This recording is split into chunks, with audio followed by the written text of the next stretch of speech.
Namaskar. Hello and welcome to P Guru's channel. I'm your host Sri Iyer.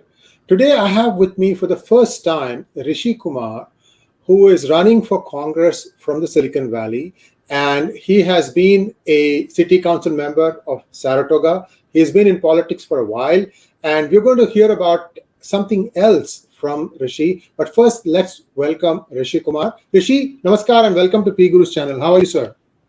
Namaskar. It's a pleasure to be on your program. I've been watching you. Sri, you're an activist. You are expressing your voice and you're engaging the community. So I'm very honored to be on your program. Thank you so much, Rishi. Viewers, before we go into our main program, which is for all of you and us to know more about Rishi Kumar, I want to express my condolences to someone that both of us knew, and that is Milind Makwana. Tell me a little bit about your experiences with Milind, both of you from Mumbai. I'll leave you the floor now. Go ahead. So, Milind was a dear friend and a person with a great heart and always willing, compassionate soul. And he was giving to the world and making the world better around him. We collaborated on multiple occasions, and it's just very shocking. I was there actually at the Cupertino City Council last night, and I saw him for a brief moment. I ran up to him to shake his hands. And now, in retrospect, I wish I had hugged him because it's still very jarring and shocking to that he's no more. But that's really what happened. And he and I, we teamed up. We were running Balagokulam here at the Saratoga Hindu Temple. And he would spend his Sundays working with little kids and getting them integrated with our culture, talking about stories, and just a diligent worker. I mean, this guy, a lot of great energy. And it's so very sad that he's gone forever. I can't believe that. Very sad. Yeah, very, very sad indeed. And our hearts go out to him. Om Shanti. And we are going to have a little bit more coverage of Milind in the shows to come, Rishi. The fact that you at least got a chance to work with him is excellent. I had spoken to him on Monday, and he had said that soon he will be gracing P Guru's channel. Unfortunately, that did not happen. And our hearts go out to his family. I'm told that his parents are in Mumbai, and I think one brother is also in Mumbai. So I don't know. I'm sure they're on their way up here. So very, very tough to take this loss. Very articulate person. In fact, Rishi, yesterday he spoke at the Cupertino City Council meeting. Yeah, he did. And he was one of the very last speakers. And this morning, somebody called me and they mentioned what had happened. And it was shocking. I couldn't believe. And apparently he just fell unconscious after he spoke, and then things went downhill pretty fast after that. So it's very sad. We have to obviously come together as a community and help him out, help his parents out, help his family out. So we are all there to make sure that we do our little bit to ensure that we are helping everyone out. So we have to do that. That's the least we can do. Yes, I couldn't agree with you more. And viewers, Rishi is a Democrat, and he was the top two finishers in the primary that took place for this district. And in California, primaries are slightly different from the rest of the country. Maybe other states, some of them do it too, but I'll just give you the summary of it. The primaries between Democrats and Republicans, it's a single primary. And the top two finishers will essentially run for the congressional seat. And Rishi, kind of walk us through what happened. You've tried this thing, I think, twice now, 2020 and 2022, but you've been making a lot of progress. Walk us through this process. Yes. So, essentially, did I lose you? No, I'm here. No Okay. worries. So, essentially, if running on the city council and bringing some of the tech flavor of problem solving. And, there was a lot of push coming. And, Saratoga is obviously a very affluent city in Silicon Valley. And the the tech leaders started encouraging me because from Silicon Valley, we have never had somebody who's tech savvy in Congress. Having worked for companies like IBM, Cisco, we understand the innovation economy, and that was really the source of the inspiration to run. And we realized very quickly that things were very stagnant here in the congressional district. So the first time we did 37% of the votes, we made top two, which I'm actually the very first Democrat uh, in like 30 years to make it past the primary election. So in the 2020 general election, we had two Democrats running against each other for the very first time, and it was a performance that fell short. We did 37%, handicapped by the pandemic, but it was better than any challenger in the last 30 years.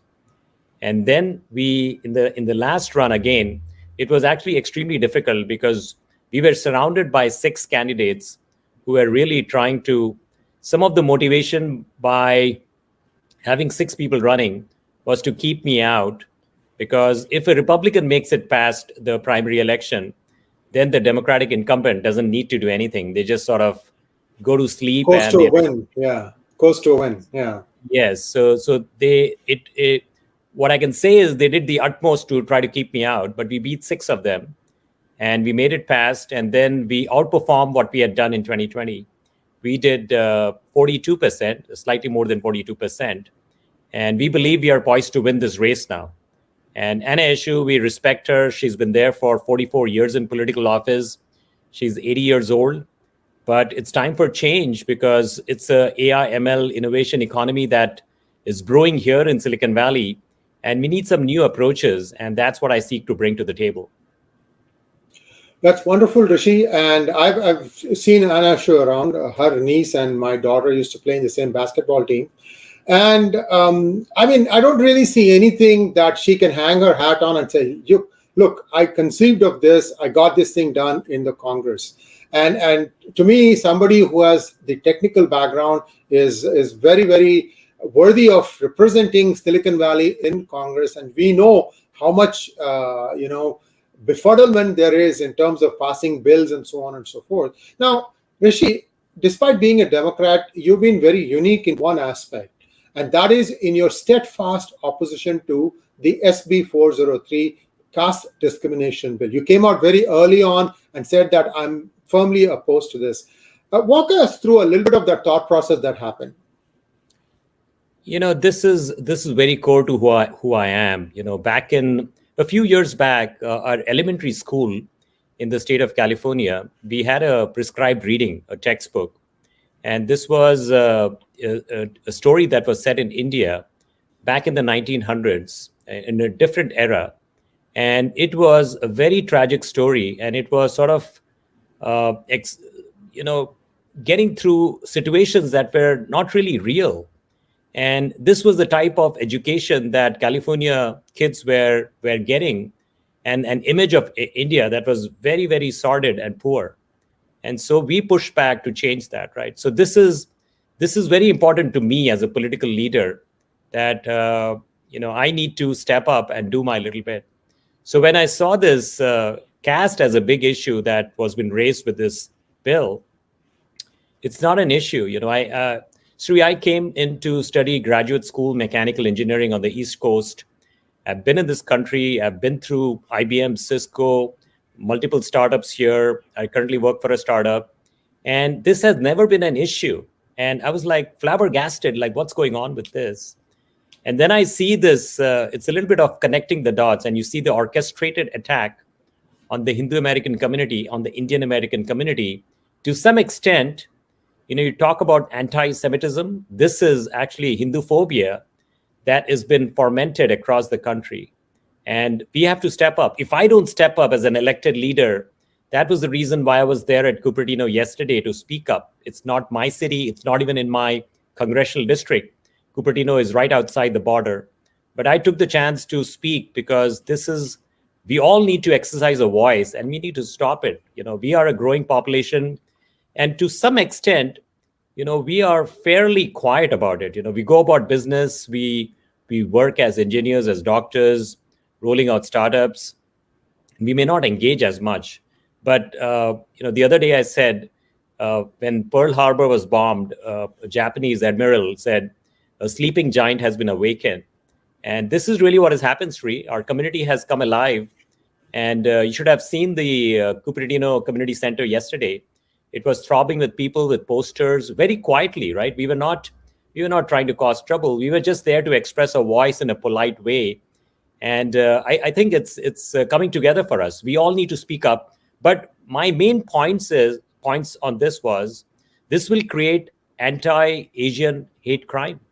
This will accelerate. I mean, this will really, we have seen these API hate crimes over the last few years, and this will only make it worse. And then when you look at, future employment, for example, for Indian Americans, we would be gauged on the basis of caste, because that would be laws that perhaps would be in different parts of the country, not just California, if this goes through. So the time to step up is now. It's a completely flawed law. And when I look at Sacramento, even when I was on the city council back in 2016, I looked at all the crime happening and I blamed it on Prop 47 back then. And why? Because we are treating criminals leniently. Where did this proposition come from? It came from Sacramento. And now they're looking at PG&E, Assembly Bill 205. It's looking to tie your electric utility rates and my electric utility rates based on income, which would be unprecedented in the whole world.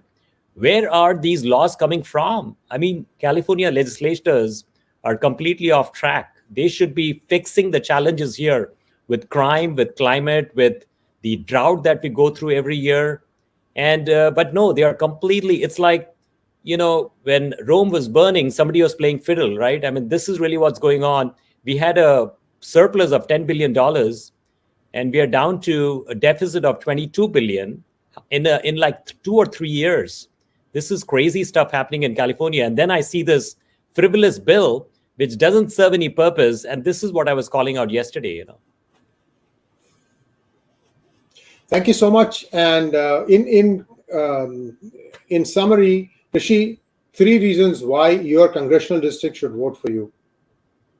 One is, I bring some tech savviness. We need tech savvy leaders here. The economy is changing, and we need somebody who understands the innovation economy in and out. Secondly, my platform is about getting things done. When I first ran for city council in Saratoga, I barely escaped with 71 votes. That was my margin of victory. 4 years later, we won with the highest votes in 66 years, beating the mayor who was running against me. So we basically got crap done as a council member.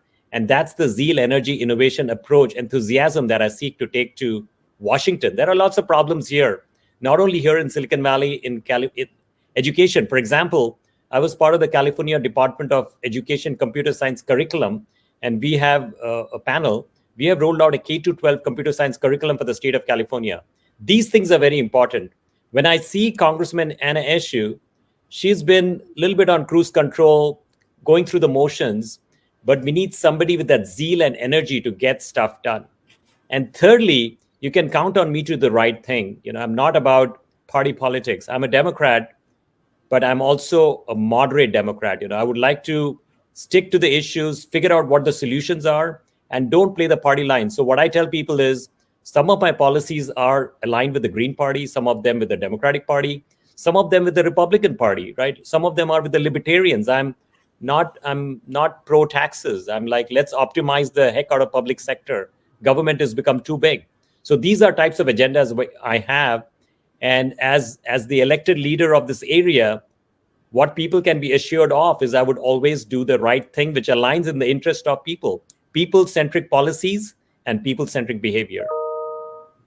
Thank you so much, Rishi. And viewers, you're going to be seeing a lot more of Rishi Kumar as this campaign starts winding down to November 2024. There's still a few more months. And I'm very happy to have had you now, Rishi, because you can use our platform to come air your ideas. And we are going to have a very erudite audience, and do feel free to engage with our audience whenever they comment on this video. So viewers, I encourage you to comment on this video. Rishi is one of ours. He's a very thinking person, and I've had many conversations with him, and I'm very happy that today we've had this hangout. Please like, share, and subscribe to our channel.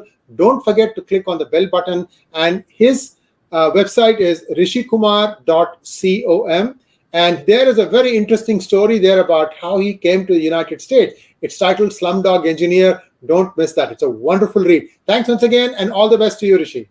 Thank you so much. Appreciate it, Sri.